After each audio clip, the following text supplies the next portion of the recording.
Hello, everyone. I'd like to welcome you to another show of this wonderful series that we've been doing with Dr. Jay Smith. Many of you know who he is. He's been at the Speaker's Corner for almost 25 years. He is a debater. He's an Islamic apologist and a polemist. And he represents also a amazing center called the Founder Center for Apologetics, and also he represents another interesting and amazing also ministry called I-Square, among many other things, of course. And we congratulate you, by the way, on your PhD. And we're excited that Dr. Jay Smith has been with us here in studio for a few days now, and we've been doing a lot of these series on the topics that are extremely problematic, extremely provocative, topics that I think a lot of people need to know about, but not just any people. Our Muslim friends need to be fully aware of them. And as a former Muslim myself, who grew up, born, raised in Saudi, and used to think one way about Islam and its history and its book and its man, I find it fascinating, of course, now that we are discussing new discoveries that contradicts a lot, if not all, of the traditional views within the Islamic scholarship. And that's what we're doing, myself and Dr. Jay Smith. Today, we are going to take another look and take basically a different angle in relationship to those traditional views. And we will start by talking about the traditional dating as it relates to the start of Islam, the rise of Islam, the history of the Prophet of Islam, and from there, we'll venture into a whole lot of interesting topics, I'm sure. Dr. Smith, thank you so much for joining me here. Well, it's good to be here, and Al, exactly what you have been saying. Remember the earlier episodes, we said that Islam really is dependent on two pillars, you might say, that hold it up. And those pillars are one book modeled by one man. The Book of the Man, the Book of the Man. We've said this many times. We've been bringing it up in our own discussions. It all comes back to one book modeled by one man. And now the earlier episodes, I think we did about 9 of them, they were all zeroed in on the book, the Qur'an itself. Now we're moving to the man himself. We're now going into the next pillar. And we're looking from a historical standpoint, what does history tell us?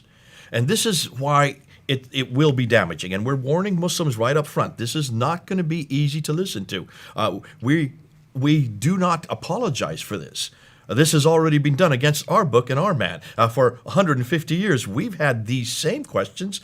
Redacted criticism, source criticism, historical criticism, literary criticism, all these criticisms were created confronting the Bible and the person of Jesus Christ. Correct. And we've answered every one of those criticisms. That's why we understand this material better than probably anybody else, because we've had to work through it, especially the last 100 years, we've had to work through it.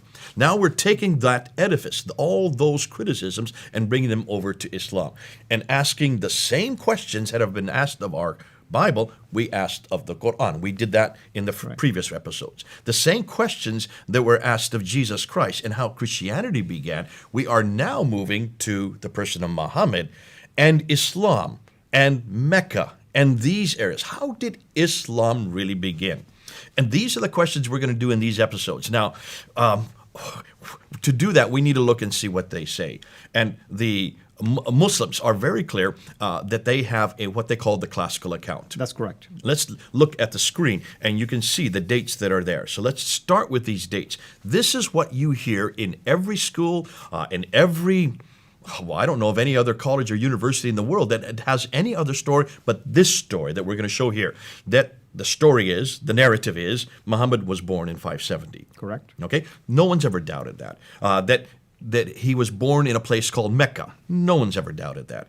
That in 610 he was in a cave, and angel Jibril, as we know Gabriel in the Bible, came down, and as we said in the previous episode, said, Akra, read. And his response was, Ma'akra, I cannot read. Squeeze 3 times, and he goes back to Khadija, his wife, and she does a little test, have him sit on either knee, then disrobe and ask him, was this really an angel? And that proved that this was something authentic. And then she goes and has him talk to her cousin, Waraka ibn Nawfal. who is a Nestorian Christian. One of the ironies is a Nestorian Christian gives him and says, truly, you are a prophet. So it's a Nestorian Christian, according to the Islamic traditions, this narrative that really give Muhammad his authority. That was all in 610. So from 610 to roughly 622, there you can see on the slide, he then receives these Meccan Revelations. And by that we mean the second half of the Qur'an.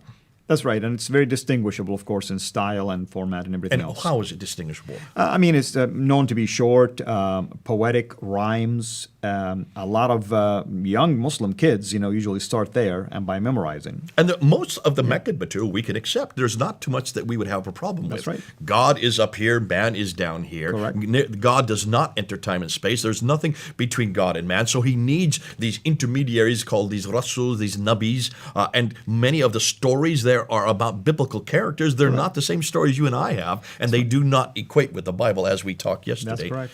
But that Meccan material is the easy material. That's the acceptable material. Correct. Then he moves in 620, before that in 621, as you can see in the narrative, he is woken up in the middle of the night, told to get on the back of a winged horse called the Burak, and he flies from Mecca up to Medina and then goes up to the seven heavens. To Jerusalem, you mean? Miraj, yeah. Sorry, did I say? I'm sorry, Jerusalem, Yeah. and that's where the Dome of the Rock supposedly right. is situated, where that happens, where he then goes up. We're going to come back to the Dome of the Rock, hugely significant later on in these episodes. But that's where called the Mi'raj. How do you pronounce it? Yes, Mi'raj. Mi'raj. So I'll let you do the pronunciation so I don't desecrate it and make a fool of myself. That happens in 621. And then the next year, he then goes from Mecca up to Medina, and that's called the Hijrah. That's the Exodus from Mecca to Medina. And that's the beginning of the Medinan Revelations, the first half of the Quran. Rule of thumb, first half, because there is some Meccan material in the Medinan chapters. There is some Medina material in the Meccan chapter. But rule of thumb, those really, if you take the Quran and just split it in half, here's the Quran right here, and you just put your thumb, this part, which is the first half, would be Medinan, this part would be Meccan. It goes backwards. You just turn the Quran upside down and you get the right sequence. Yeah, and Now, technically speaking, it's not organized really in such a manner, just to clarify for our audience. So how is it organized? It's organized by chapter size mainly. Largest to smallest. Exactly. It's just that he was not very long-winded at the very beginning of his ministry. He became very long-winded at the end of his ministry. Right. I'm saying that tongue-in-cheek. Please don't take that literally. That's the sequence that we're assuming that this narrative is correct. Correct. We're going to destroy everything I've just said in a few hours, but let's continue on with that classical narrative. So if you look at the screen there, from 622 to 632, the last 10 years of his life, then the Medinan Revelations are given. In 630, he then comes back down to Mecca and takes over without firing a shot. No war. He did it peacefully. And then in 632, suddenly he dies, which tends to happen with most of us. Can't choose when you're going to die. Some believe maybe he was poisoned. We don't know. But that's what the traditions say. Abu Bakr takes over for the next 2 years. He dies peacefully. Umar then takes over from him, and he goes from 634 to 644. The next 10 years, he is killed. Uthman then takes over from 644 to 656. He is killed. That's and right. it's, as we said in our previous episodes, that's when the Quran was finally written down. And then Ali, the adopted son of Muhammad, should have been the rightful heir according to the Shiites. He then rules for 5 years in 656 to 661, and then he is killed. That's right. That is the narrative. That's the only story I've ever heard. Is that the only story you grew up with? That's the story you've heard. And of course, when you get into the Shia version of events, they will tell you Ali would have been the righteous caliph to start with because he's the cousin of Muhammad. He's almost like the brother of Muhammad. He's the father of Muhammad's only surviving, at least at that time, grandchildren and so on and so forth. But this is the traditional Sunni. Now, explain what you've just said. Muhammad had no heirs, did he? He did not. He had 4 daughters. And he did have 2 sons. And they supposedly died mysteriously. They died when they were too young. They were still children. So he had no male heirs. What is one of the odd things, if he had 12 wives, why is it he could not produce 2 sons? I leave that for the Muslims to answer, but that's a question I've asked many Muslims. He's not much of a model as far as if you want to ask for his fidelity. Not fidelity, but certainly that's the whole other question. But certainly he was able to produce 2 sons. That's ironic in and of itself. But what we do know is Ali was the one that, according to the Shiites, should have been the rightful heir Correct. because he was part of the family. Correct. Now, do you know any other story? Now, I'm not giving you everything. This is just the skeleton. Do you know any other story besides this? I mean, this is pretty much what every Muslim needs to know about. Of course, you learn later that there was a biography about Muhammad, Sirat Rasulullah. Okay, now before you get into that, let's just look at this graph again. Yeah. This everything you see in red, in that dotted red line, is what we're talking about. Those are the dates. With the birth of Muhammad 570 and the death 632. That's in that rectangular red dotted line. Correct. Now, let me ask you, we're talking about the 7th century.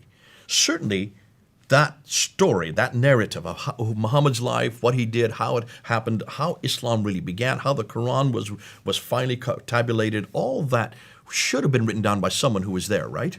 That's right. At least you would expect someone who was fascinated by the whole thing would have wrote it down. And there was no reason why they didn't know how to read and write at that time, correct? We know of people like Ibn Mas'ud and Ubay who wrote down even Revelations. Okay, it mentioned that they wrote it down. Now, was this story, that everything I've just told you, was it written in that red dotted area? No, it was written later. Oh, so let's look and see. Let's go up the slide again. This is not when it was written in the red area. It was written here. It was first written down by, the story of Muhammad's life was first written down by a man named Ibn Hisham. Hold on a minute. Ibn Ishaq. Okay, be careful. Ibn Ishaq is what is attributed. That's what Muslims claim. Correct. See, his name is there. Look, and you can see, we put it up there. Look at the date, 765, Ibn Ishaq. You notice I didn't put the red line around his name. Why haven't I done that? Because his material, at least most of it, is lost. Look, none of it exists. We don't have any documents today from Ibn Ishaq. The first documents we have are from Ibn Hisham. Look at the date, 833. Ibn Hisham takes what was given to him by his own teacher, who was a student of Ibn Ishaq. That's right. And throws out what he doesn't like and only retains what he does like, and then writes it down in and so that is the first tabulated biography that is extant today. And the interesting thing is he introduces also for the first time the genealogy of Muhammad in there. Interestingly, and this is in 833. That's correct. Now, let's do your math. 632 is when Muhammad died. 833 is when Ibn Hisham died. How many years have we got 201 years. 200 years. It takes them 200 years to write down the first biography of Muhammad. And one of the most basic requirements for a biography is eyewitness accounts. Absolutely. Now, even more than that, most Muslims don't go to the CIRA. That's the biography. They go to the hadith. So when was the first compilation extant that exists today of the hadith of Muhammad? 240 years. There it is right there on the graph. Let's look at the graph again. There it is. 870 is when al-Bukhari dies. He's the first to tabulate it in one form. He was given 600,000 of these akhbars, and he whittles them down, throws out all of them except for about 7,400, basically 397. That's 80. So 98% he throws out and only retains 2%. Throws out the vast majority, retains only 2%, and that's the 9 volumes that we have today. Correct. We're thinking that's the 9. It's attributed to him because even the earliest document we have for al-Bukhari is not to the 11th century, and that's only 1 volume. You have to go to the 17th century to get all 9 together. That's correct. This is, you can see there's an awful lot yet to do research on al-Bukhari and whether or not he's even authoritative. Exactly, because the fundamental question is, do we have even an original manuscript for al-Bukhari? No, we don't. Not until the 11th century, and he was there in the 9th century. So it takes another 200 years before we even get a manuscript that we can even attribute to him, and that's only 1 volume of 9. So there you're talking about 240 years after the Prophet. When you get to the tafsir and the tahriq, which would be the commentaries that explain the Quran, and the tahriq, which would be the history of all of mankind up until the time of Muhammad, they are introduced by a man named Al-Tabari. Look on the graph again. You'll see when he died, 923. So that's the 10th century. So everything we know about Muhammad, everything, you can see it on this graph there, everything we know about who Muhammad was, what he did, comes from Ibn Ishaq, 765. We don't have his material, so we have to go to Ibn Hisham, 833, al-Bukhari, 870, al-Tabari, 923, and later. And I want to just make a comment right here. I'm going to ask my Muslim friends who are watching this, doesn't this prove to you that Islam is a man-made all the way? All the way. Hundreds of years later. Exactly. I mean, what else, what kind of evidence do you need to prove that it's 200 years later, you have information all of a sudden written about a man that lived 200 years earlier. Will you yourself write anything about somebody who lived 100 years earlier or 50 years earlier without a single eyewitness account and be able to publish it? Now, we're Christians. We go to Jesus Christ. Let's go up and look at the slide I want to put up next, because look at this slide. Here's a comparison. If we as Christians were dependent on who Jesus Christ was, what he did and what he said, and we know that immediately from the writings of Paul were written within 15 years of Christ's death. We know that the tafsir, let's do like with like. The CIRA of Jesus, which would be the biography of Jesus, would be Matthew, Mark, Luke, and John. Right? That's correct. That would be his life. The equivalent to that. Exactly. That's the black letter of the Gospels. That's correct. The Hadith, what Jesus said, would be the red letters. In my Bible, we have red and black. What Jesus said is written in red. That would be the Hadith of Jesus. Correct. So we know that three of those, the CIRA and the Hadith of Jesus, were written within, at the latest, 40 years after Christ's death for Matthew, Mark, and Luke. John would have been written within 60 years of Christ's death. And when you talk about equivalence, if you want to look at tafsir, that would be Paul's letters, would be the tafsir. They were written within 15 years of Christ's death. They begun to. That's right. If you want to talk about the history, that would be the book of Acts. That's correct. It would be the history of the early church. And written probably within Between also 52 and 62 AD right. by Luke. So there you have the CIRA, the Hadith, the tafsir, and the Tarikh of Jesus, all written within 15 to 60 years of Christ's death. Look at the exact same genre for Islam about who Muhammad was, what he said, and about the history of the early Islam. That is 200 to 300 years difference. If we were dependent on who Jesus was, and we had the very same type of material that Islam has about Muhammad and the beginning of Islam, we would know nothing about Jesus until the 3rd century. Correct. Matthew, Mark, Luke, and John would not have existed in the 1st century. We would be dependent on the 3rd century to even know who this man was, what he did. How would we defend him? And you know, brother, here is what troubles me is that Muslims keep always going back to the fact that the one of the early, the P52 papyri, that it dates like 100 or to 110 AD. They're upset about that, and how can we even prove that any of the accounts are true? Yet it is still within the range versus the 300. Basically, what we're saying is Islam has a real problem here. Everything we know about who Muhammad was, how Islam began, what happened between him and his wives and his family, where even the name Mecca is nothing that exists in the 1st century, and we're going to get even better as we move into these episodes. We're going to now move into what the concern is of the historians. But you can see already, we're now doing like with like. And like with like, I'm so glad that we as Christians have authoritative eyewitness account. Matthew and John were actually there. They were with Jesus for the last 3 years. They saw what he did. They heard what he said. They wrote verbatim what they knew about what he said and did. Thank God for the eyewitness accounts. Mark and Luke got it from the eyewitnesses. And that's why we can know exactly who Jesus was, what he said. If you want to talk about whether we have the originals or not, that's not even in question. Nobody doubts that Jesus existed. Nobody doubts that he died on the cross. We have Thallus, we have Phlegon, we have Tacitus, we have Josephus, even Greek, non-Christian Roman, sources. all of these non-Christians that support the death of Jesus Christ. We talked about that in an early episode.